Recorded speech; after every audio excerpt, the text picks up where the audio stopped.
Hey guys, and welcome back to another episode of Lost Bits right here on TetraBitGaming, the series where we explore the scrapped, unused, and unseen content in video games. So it's been over a year since I've covered a Mario Kart game here on Lost Bits, and instead of moving forward chronologically from the previous Mario Kart Double Dash video that I've made, in this video I'll be taking 2 steps back to the 1992 game that kicked off the Mario Kart series back on the Super Nintendo, Super Mario Kart. Although it's definitely not my favorite game in the series, I think it's still really cool to see Mario Kart's humble beginnings in comparison to where it is now. Anyways, let's get to the races. It's time to find some lost bits. So not something that I usually discuss, but let's start off with some regional differences between the Japanese and the North American versions of the game.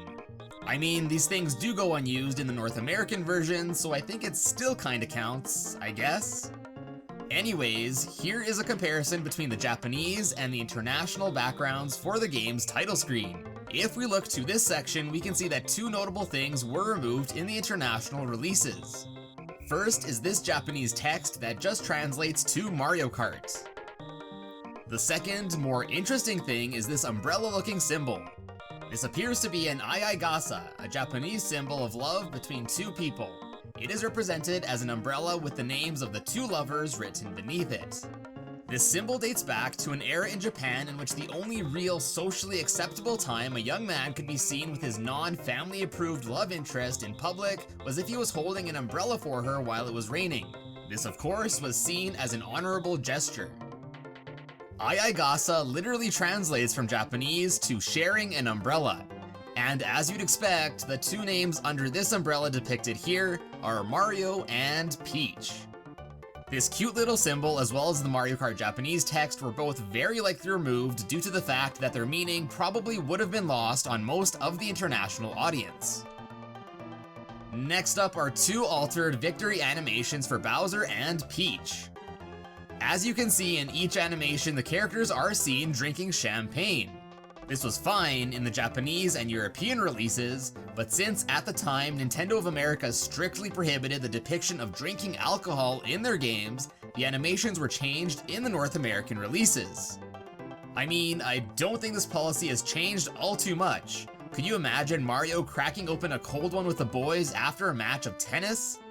Maybe, but I don't think we'll see it happen anytime soon. Alright, now let's talk about the game's graphics that are found in the game's files, but are normally unused in any course. First up, we have several oil slicks. Normally, these oil slicks are only seen in the 2nd, 3rd, and 4th Mario Circuit courses. So these are the graphics that would have been used for the slicks in every other course.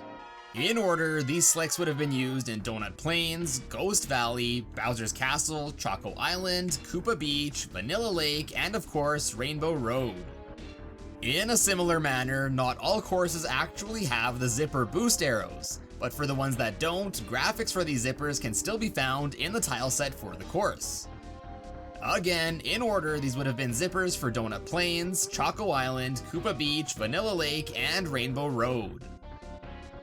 Next up is an unused coin from Rainbow Road. Oddly enough, when placed into the game, apparently this coin tile functions like a road tile instead of a normal coin. Because of this, some speculate that this coin may have had a different function in the main track, but it's unclear as to what it may have been. Furthermore, there is an unused multicolor block found in the tile set for the Mario Circuit courses.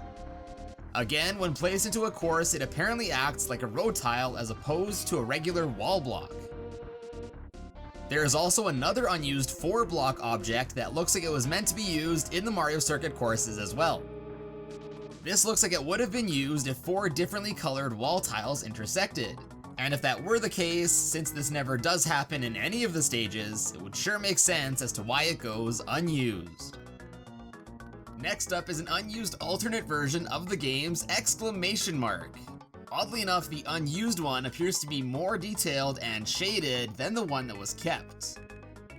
And the last set of unused graphics is this unused font that is found amongst the game's graphics for item storage and time results numbers. It is believed that this font was just used for debugging purposes earlier in the game's development. And for the last stop in this video, let's have a look at Super Mario Kart's small set of debug tools that can be accessed with the use of an action replay device. If you want to try these out for yourself, I'll leave the codes in the description below. Anyways, starting off with the most useless function, there's a code that just crashes the game at the start of the race. Sure, I'm glad that exists. On the flip side, there's another code which allows you to start a race instantly, skipping the regular countdown. A great tool for people that can't wait 3 seconds. So as I was recording footage for this, I noticed this strange graphic coming out of Mario when he was drifting here. I was unable to find anything about this anywhere on the internet, and I have no idea if it's even been documented. At first, I just thought it said error or something, kind of like you see in Gary's mod, but when editing this clip and looking closer, it looks like it's 2 letters mirrored on each side. I couldn't make any sense of these letters until I noticed that they disappear just as the round 1 graphic also disappears. So here we can see R-O, U-N, and D on the left side, and also mirrored on the right side. I guess before the race starts, the word round takes up the spot that normally contains the smoke or dust that is called when drifting. I find this both bizarre and fascinating at the same time. Next up is a code that enables what is supposedly a CPU usage meter. At first I was kind of confused because it just looks like some random discolored lines as if the game was glitching out. But apparently, I'm told many older games had code to draw bars like this on the screen to indicate CPU usage for debug use. Next is an item debugger code, which basically maps an item to almost all of the buttons on the controller. By pressing the buttons, you can use each item as much as you want. The item selection is as follows: L for green shell, R for red shell, A for mushroom, X for star, Y for feather, and select for banana. Having unlimited access to mushrooms and feathers makes several courses an absolute breeze, as you can jump over walls and skip a large chunk of a lap. But that's nothing compared to the next code. With this code activated, simply by pressing the L button, you automatically get pushed into the final lap. Alright, time to set some new world records. And go! Yeah baby, top that!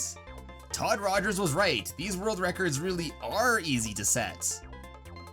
And lastly, there are also some action replay codes that allow the player to use items that are normally inaccessible. The first set of these items are the items that are exclusive to the CPU-controlled characters. This includes Princess Peach and Toad's Poison Mushroom, which shrinks down whoever picks it up, Yoshi's Egg, and Bowser's Fireball. These items aren't really all that useful, but it makes me wonder why it was decided that they should only be used by CPU characters and not the player-controlled ones. The other normally inaccessible thing that we get to use as an item are the Chomps. Normally, these chomp-like things only appear in the game's 2-player match race mode, in which they just slide around the course as a stage hazard, causing the player to spin out if coming into contact with them. But with this code, these chomps can actually be fired out just as if it was a regular green shell. Just like in the match race mode, with this code they too will continue to bounce and slide around until they hit a player. I assume this suggests that perhaps at one point the chomps were also intended to be an item in the game, either normal or again another CPU exclusive. Whatever the case may be, for some reason though, it looks like this idea was scrapped in favor of just keeping them as a stage hazard in the multiplayer only mode.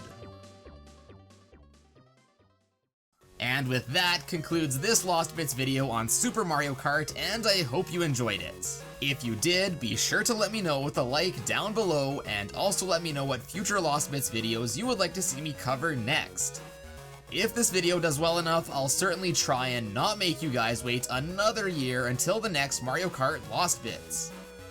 If you happen to be new here and you enjoyed the video, be sure to check out some more of my Lost Bits videos by clicking or tapping on the card right here. And if you would like to stay even more up to date with me and the channel, be sure to subscribe here and also follow me over on my other social media things, which will all be linked in the description below.